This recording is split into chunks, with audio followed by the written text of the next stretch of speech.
Shalom, shalom, everybody. It's great to be back with you guys. Great to be here on this day. This is the day the Lord has made. Get my first banner going here. Shalom, shalom.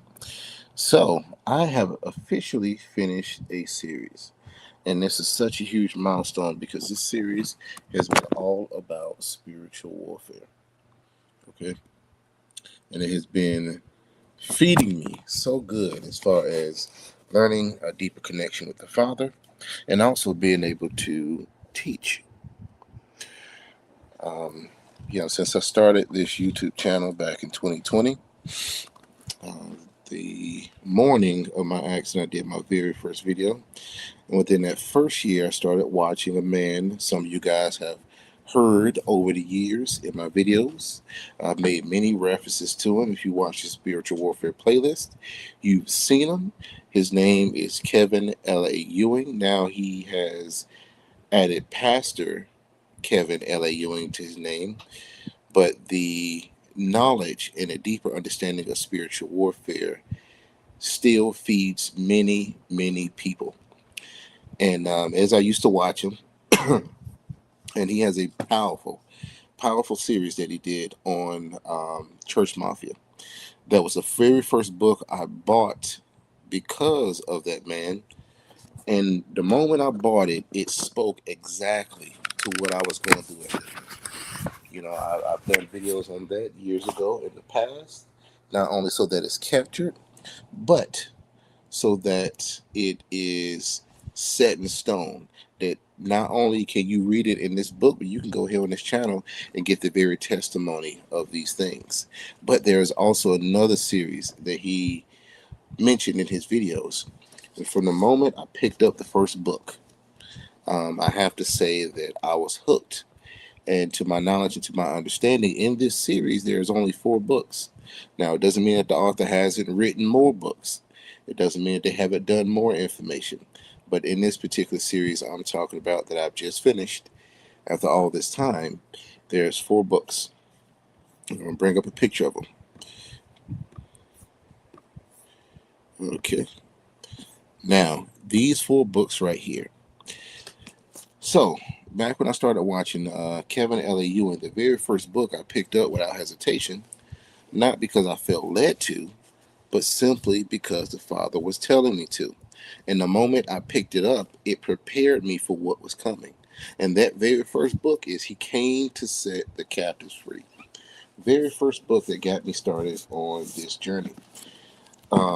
And you guys might remember some of my earlier videos when I got this book. I went over excerpts from this book. Right, there's some powerful knowledge on spiritual warfare in this book. There are powerful prayers in this book, and it just makes everything so simple. And if you aren't aware of the author is Rebecca Brown, MD. She has since passed on to glory. May her memory be a blessing to those who've known her and loved her personally, and those whom the Lord has used her to set free. In this book actually follows her and Elaine. Elaine is a woman who is just coming out of Satanism. Now, she hasn't been through certain things she's been through in this.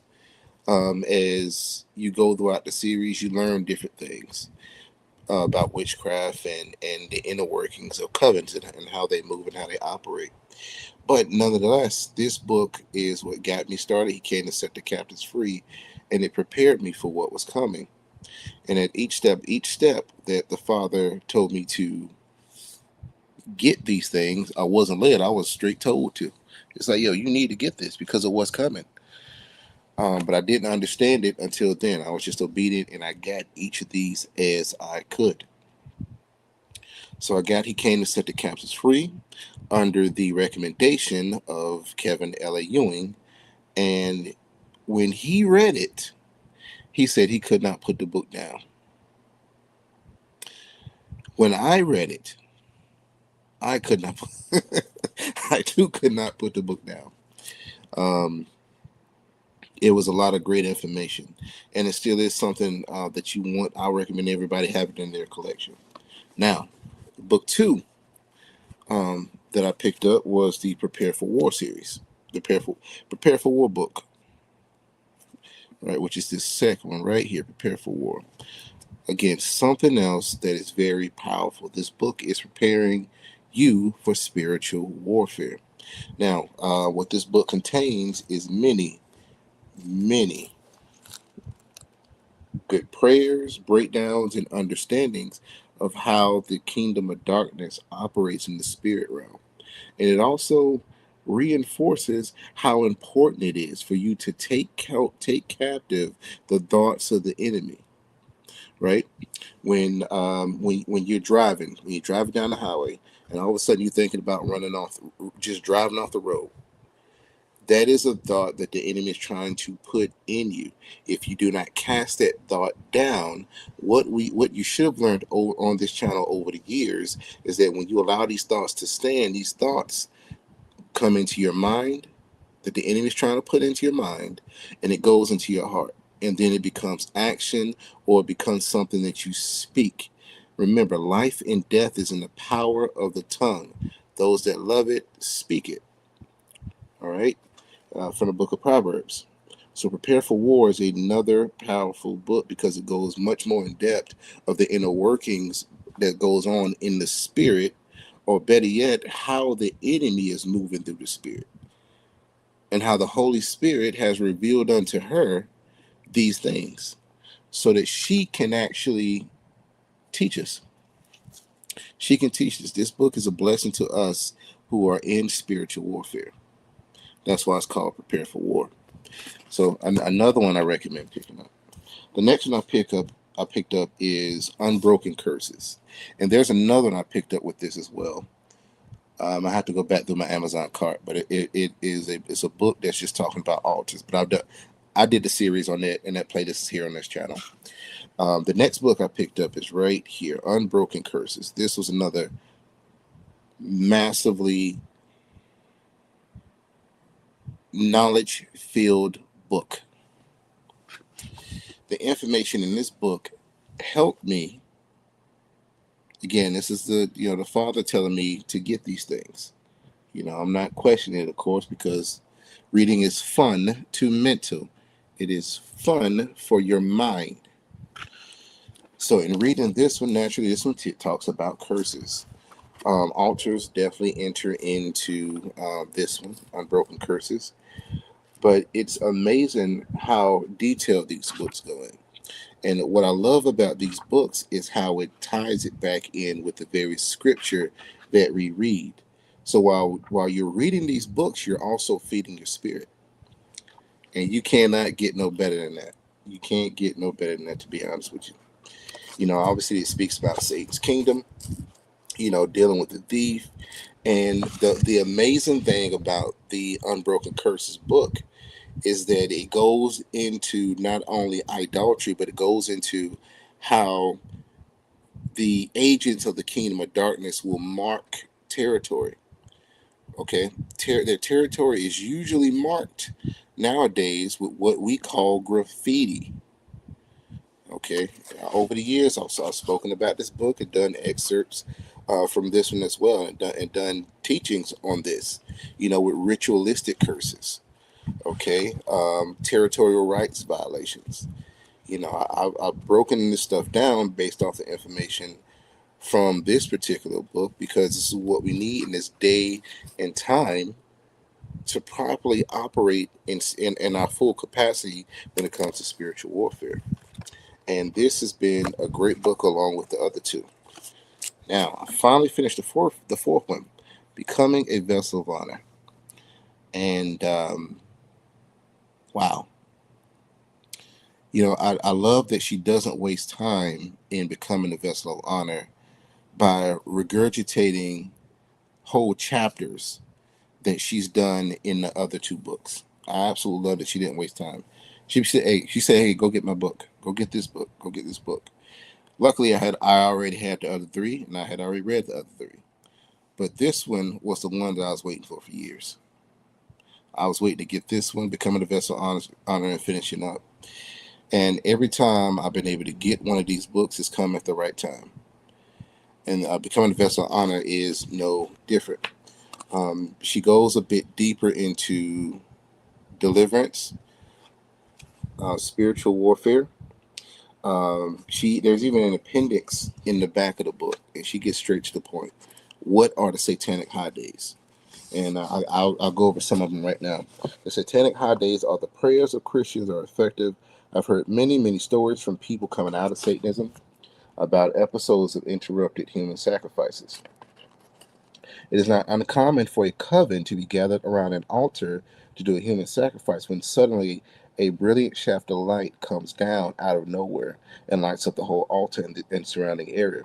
When this happens, the victim is not sacrificed. The Satanists flee the scene. This is the power that our Yahweh has. Understand? At the last minute, just with light, they scatter and flee because they know what follows that light. So, satanic holidays every full moon, Halloween, Easter, and Christmas. Solstices like spring solstice, winter, summer, fall, and New Year. See, I told you every time I pick this book up, it comes just at the right time. I wasn't even thinking about it being New Year's Eve today, but this is one of Satan's high days where they do sacrifices and things like that. So I don't tell you guys these things to scare you. I tell you these things so that we may be aware, that we may be fully aware of what's going on in these high days, primarily so we don't screw around and we don't mess around and celebrate these days. So becoming a vessel of honor has just been full of information. And when you get a good book that is full of information, especially on the type of level that we're dealing with, because we're not dealing with earthly things, we're dealing with spiritual matters. And us as people that are now coming back into the faith where we are slowly but surely returning to Yahweh, right? After being separated from him for so long, because so many of us have not been able to just love him for generations because our families have been disconnected from him, because our ancestors went astray. And that's what led us to our current situation. But when you get information like this, you have to put it down and you have to pray. So it takes time to get through it. It takes time to dissect it. And not to mention the attacks that come with it. So we have to take our time because we have to deal with the attacks and the things that come along with it, excuse me, as they come. But it doesn't make the information any less truthful or any less powerful. It's just that the enemy wants to keep you away from it, so he'll throw roadblocks up. He'll try to occupy your time with nonsense and stuff. But this whole series is just absolutely amazing. And Vessel of Honor, we go over doorways again. We go over some more doorways. She talks about the spirit in the spirit world. She takes it back to the weeping woman at Tammuz. She goes over sin nature, demonic wounds. We go over some more demonic wounds. We go over what's called curse pins, and that was new to me. That was very, very new to me. So, and we go over the armor of God, and because the thing about Rebecca is Rebecca's calling while she was here on this earth. Her calling, and she was a doctor, so she was in medical. So she knew that the hospitals are filled with witches and those of the occult, and she knew this because the Father revealed it to her through the Holy Spirit at this time. But her calling while she was here was to be an intercessor for those coming out of Satanism. And when we talk about people coming out of Satanism, we're not talking about the goth kids in high school. We're talking about the people that dress up in a suit, and some don't. They don't always dress like that. But the higher level ones are clean cut.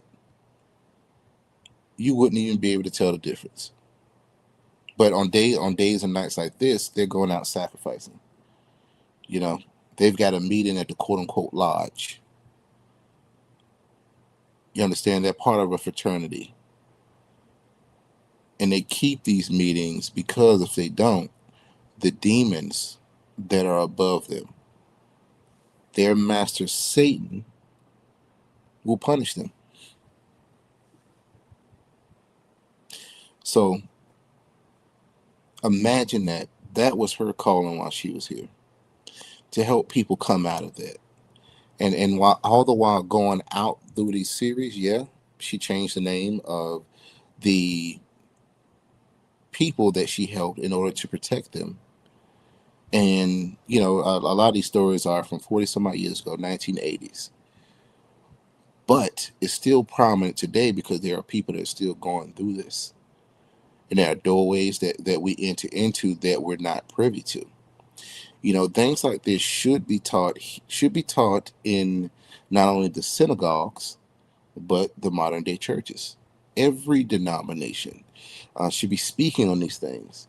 But because the enemy has successfully infiltrated your churches, they successfully infiltrated your government, Congress, okay, CIA, Secret Service. Because they've successfully infiltrated those areas, they now can control and will control the narrative to those that are afraid of the light.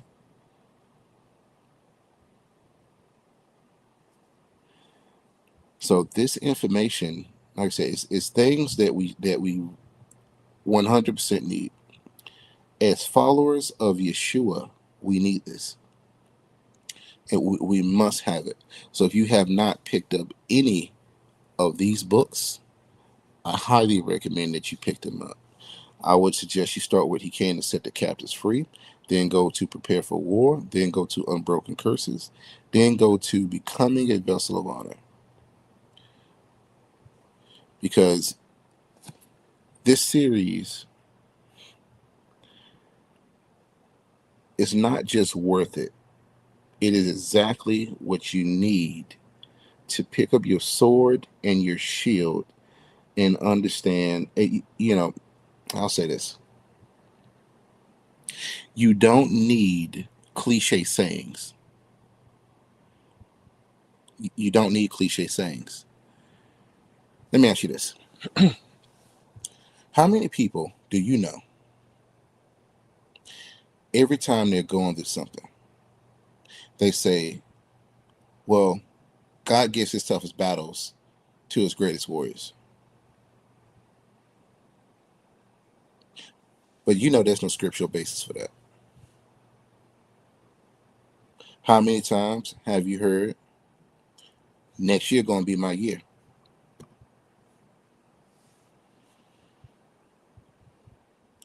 How many times have, when something happens to you, people want to speak something good into your life instead of giving you the word on how to turn your life around,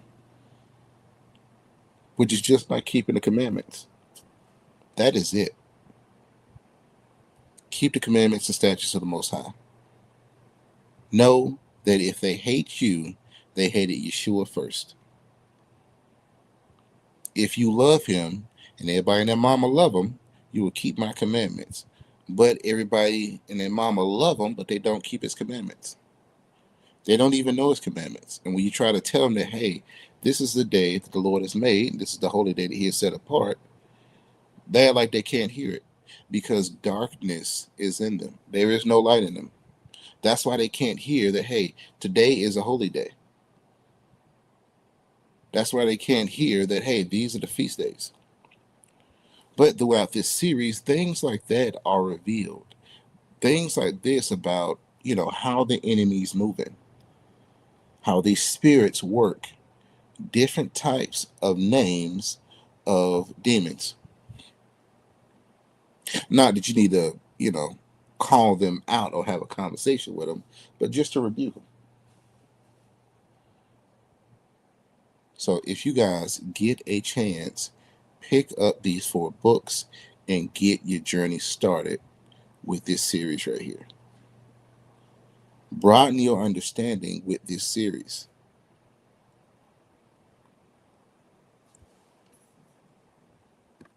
All right, so that is it, guys. I appreciate you guys. I will catch you all on the next one. As always, shalom, shalom.